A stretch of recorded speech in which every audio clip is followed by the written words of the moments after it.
Once upon a time, in ancient Rome, there lived a powerful and influential man named Julius Caesar.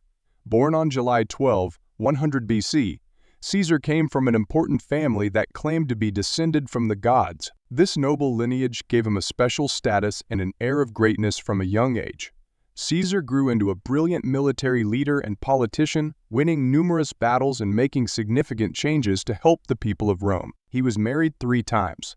His first wife was Cornelia, with whom he had a daughter named Julia. After Cornelia's death, he married Pompeia, but they divorced.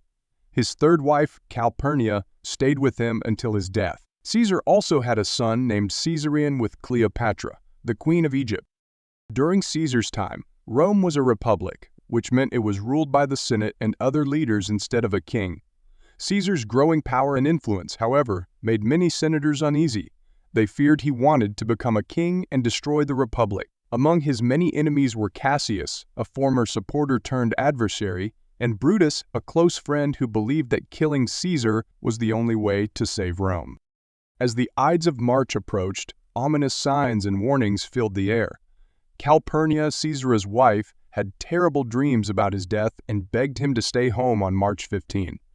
Soothsayers also warned him to beware the Ides of March. Despite these warnings, Caesar, confident and dismissive of superstition, decided to go to the Senate meeting scheduled for that day. Decimus Brutus, one of the conspirators, arrived and persuaded Caesar that the Senate would view his absence as weakness, urging him to attend. On the morning of March 15, 44 BC, Caesar made his way to the Senate. As he arrived at the theater of Pompey, where the Senate was meeting, he encountered Artemidorus, a teacher who had discovered the plot. Artemidorus tried to give Caesar a note warning him about the conspiracy, but in the chaos of the crowd, Caesar did not read it and continued into the Senate house, surrounded by senators who appeared eager to greet him. As Caesar took his seat, the conspirators, hiding daggers beneath their togas, moved in. Tullius Cimber, one of the conspirators, approached Caesar with a petition to recall his exiled brother. When Caesar began to dismiss the request, Cimber grabbed Caesar's toga, pulling it down from his neck. This act of aggression startled Caesar, and suddenly, Publius Servilius Casca, standing behind Caesar, struck the first blow, stabbing him in the neck. Caesar, shocked and confused, tried to defend himself, crying out, "Casca, you villain, what are you doing?" At this point, the other conspirators drew their daggers and closed in on Caesar. Chaos erupted as they all began stabbing him. Caesar attempted to fight back and move away from the attackers, but he was overwhelmed. He was stabbed 23 times by multiple conspirators. The assault was so frenzied that some conspirators accidentally wounded each other in their eagerness to strike Caesar. The most famous moment of the assassination came when Caesar saw Marcus Junius Brutus, whom he considered a friend and almost like a son, among the attackers. According to legend, Caesar's last words were "Et tu, Brute," as he resigned himself to his fate. He collapsed at the base of the statue of Pompey, one of his former allies turned rival, now dead. The Senate house fell silent as Caesar lay dead on the marble floor. The conspirators, now covered in blood, tried to address the Senate, expecting to be hailed as liberators of the Republic. However, instead of the applause and gratitude they anticipated, they were met with shock, fear, and confusion. The senators, stunned by the brutal assassination they had just witnessed, were unsure how to react. Many were horrified by the violence and the betrayal, particularly the sight of Brutus, a man respected for his honor and integrity, among the murderers. The news of Caesar's death spread rapidly through Rome, reaching the ears of the citizens who had come to admire and depend on him.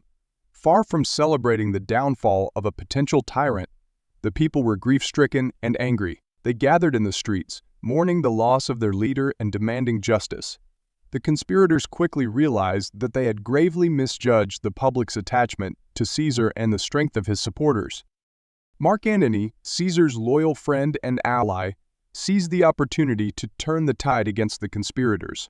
He carefully navigated the chaotic political landscape, securing Caesar's will and making preparations to counteract the conspirators. At Caesar's public funeral, Antony delivered a powerful and emotional speech. Holding up Caesar's blood-stained toga, he recounted Caesar's achievements and read his will, which generously bequeathed money and land to the Roman citizens. Antony's speech ignited the crowd's fury. The once mournful gathering turned into an enraged mob, Seeking vengeance for their beloved leader, they rampaged through the streets, attacking the homes of the conspirators, who were now in grave danger. Realizing their perilous situation, Brutus, Cassius, and the others fled Rome, their dreams of being hailed as saviors shattered. Rome descended into chaos, with power struggles and violence becoming the order of the day. The city, once a beacon of order and governance, was now a battleground. Mark Antony, Octavian Caesar's adopted heir, and Lepidus formed the Second Triumvirate to defeat the assassins and restore order. They waged a brutal civil war against the forces of Brutus and Cassius, which culminated in the Battle of Philippi in 42 BC. The Triumvirate emerged victorious, and Brutus and Cassius, facing defeat, chose to end their own lives. With the conspirators defeated, the Triumvirate turned inward, and the alliance soon fractured. Octavian and Antony's rivalry escalated, leading to another civil war. Antony, allied with Cleopatra of Egypt, was ultimately defeated by Octavian at the Battle of Actium in 31 BC. Following their defeat, Antony and Cleopatra both committed suicide, leaving Octavian as the unchallenged ruler of Rome. Octavian returned to Rome and was given the title of Augustus by the Senate, becoming the first Roman emperor. His rise to power marked the end of the Roman Republic and the beginning of the Roman Empire. Augustus established many reforms and ushered in a period of peace and prosperity known as the Pax Romana. Julius Caesar's assassination, intended to save the Republic, ironically accelerated its demise. Instead of restoring the old order, it led to a series of events that transformed Rome into an empire. Caesar's legacy lived on, not just through the empire he inadvertently helped create, but also through the lessons learned about power, loyalty, and the fragile nature of political systems. The story of Caesar's life and death continues to be a powerful reminder of how individual actions can shape the course of history. Julius Caesar trusted his friend Brutus. But Brutus betrayed him, and it led to Caesar's downfall. This teaches us that we shouldn't always trust everyone blindly.